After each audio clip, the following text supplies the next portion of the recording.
Cruz got a little help from his friends. We can't be special and exceptional without the American dream. And that's what's being undermined by big government and by Obamacare. And that, at the end of the day, is why we're so passionate about this. That's why this is an issue worth fighting for. All right, and there he was last night. And there he is this morning live from Washington, D.C., Florida Senator Marco Rubio. Good morning to you, sir. Good morning. I better stop drinking coffee after that report about the rats. So. Yeah, no kidding. But you're not a teenager anymore, so you're okay. You're out of the woods. That's true, yeah, that's right. Hey, let me ask you this. We've been reading over the last couple of days, there are so many, it's a big number of Republican senators who did not want Ted Cruz to do this. Yeah. Why? Can I just start by welcoming Elizabeth? It's going to be great to have her on the morning. Fine. That's great. So it's good to have her on board. Now that's a filibuster right there. That was a filibuster. It's great to see. I think you're in a better place. Let's put it that way. There you go. Anyway, so just to go back for a second on your question. Look, I think it's important to understand that all Republicans are united, all, on the notion that Obamacare is bad and needs to be repealed. There isn't a single U.S. senator that does not believe that. I think the debate is about the right tactics on how to approach this. And their concerns are that this somehow would set us back in this effort. I just passionately believe two things. On a personal level, I have to be able to go back home and tell people that I did everything I could to stop Obamacare, because it's going to hurt people very badly. And that includes taking this as far as we can, and that's what we're hoping to do. And the other is, I think it's important that we create awareness. These issues have a tendency to get lost in the narrative of the day. I don't think enough people understand that this thing's right around the corner and the impact it's going to have on their lives. And I think as this issue goes on the floor and in the days to come, we're going to make a growing number of Americans aware of how damaging Obamacare is to the people who are trying to make it, to the people that are working hard to achieve a better life. Senator, you posted your full speech that you gave there, everything for 50 minutes on Twitter. I retweeted that just moments ago. Are you prepared to go down with the ship if indeed it does turn into a blame game with Republicans? Your name, certainly Ted Cruz's name, are going to be the front runners in terms of fault here. Well, fault for what? I mean, number one, I don't think we should. Government shutdown. But that's a false choice. That's basically what the president and Harry Reid are basically saying is, unless you fund Obamacare, we're prepared to shut the entire government down. Now, we've had government funding before Obamacare. We can have government funding without Obamacare. This idea, what they're basically saying is, if we pass a bill that does not fund Obamacare, the president will veto it. He will shut down the government over his pet project. And that is wrong. And people need to be aware of that. The other thing is the president, in his own way, is defunding elements of Obamacare already. He's already slowed down the implementation of the employer mandate. Yep. They're trying to issue all kinds of waivers to exempt people from this, including members of Congress. So this notion that somehow to not fund Obamacare means we have to shut down the government, that's all up to the president and to the Democrats in the Senate. They're the ones that have decided to make that the choice. Well said. So just on Steve's question to start with, are you against what Ted Cruz is doing? Do you feel as though this is hurting? You're for it?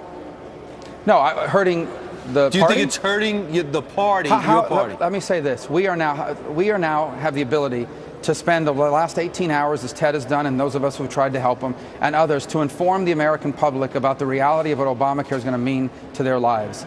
How can that be a negative? As a growing number of Americans become aware of how damaging this bill is going to be to their lives and to our economy, I think that can only benefit us and, of course, benefit the country. So I don't see the downside to spending the time educating the American people about how dangerous it is. And when you're in the minority, as we are in the Senate, that's one of the few opportunities we have to do that. So what is the end game, Senator?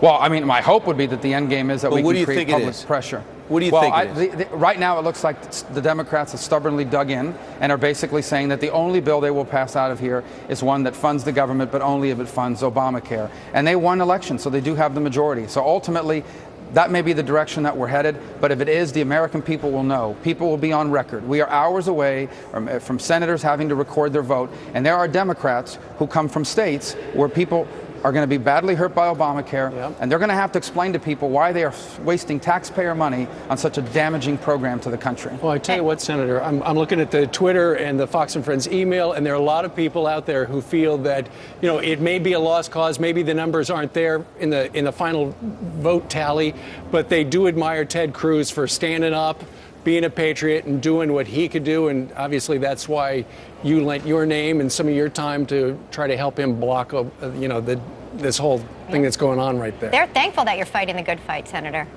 Well, the bottom line is that we're not just here, we're here to try to make a difference. And sometimes the difference begins by communicating to our people. And the good news is we have more ways to communicate with everyday Americans than ever before, through social media, through Fox, through other outlets. I think Americans are more aware this morning than they were last night of why Obamacare is so bad for the country. Senator, what about the fact that this thing is, with all the waivers and all the problems with it, it's unimplementable in most states, that you have now taken the narrative away from the disaster, which seems to be this law, and now put it on yourselves as obstructionists, allowing yourselves to fall on the grenade that was about to explode?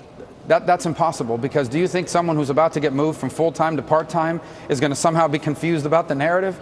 Do you think someone who's going to lose their existing health care coverage and their relationship with their doctor is somehow going to be confused about the narrative? But this doesn't do anything either. This doesn't do anything either. But first of all, what's happening now is a growing awareness around this country that Obamacare is not what it was sold as. This is not free and cheap insurance for everyone who wants it. This is hurting people who are trying to make it. Here's the one more point that I think is becoming apparent to people, and this is true of big government, which Obamacare is a part of. The people who have made it, really rich people, big corporations, they can deal with this stuff. They don't like it, but they can deal with it. You know who's not going to be able to deal with the implications of Obamacare? The people who are trying to make it. The people that can't hire a lobbyist to come here to Washington and get them a waiver or an exemption. They're going to pay the price, and I think people are more aware of it this morning than they were last night, of that reality, and I think that's only going to increase in the hours and days to come. And ultimately, I think that will lead, whether it's next week, next month, or next year, that will lead to the repeal of this terrible, terrible law. Well, you're right. People got an earful and are getting an earful about Obamacare and what it's going to do to the country. Senator Marco Rubio, thank you very much for joining us live. We're going to say goodbye unless you have more personal messages for Elizabeth. It's just great to have her on TV here at Fox. It is. All right. See you, Great Senator. work, Senator. Thank you.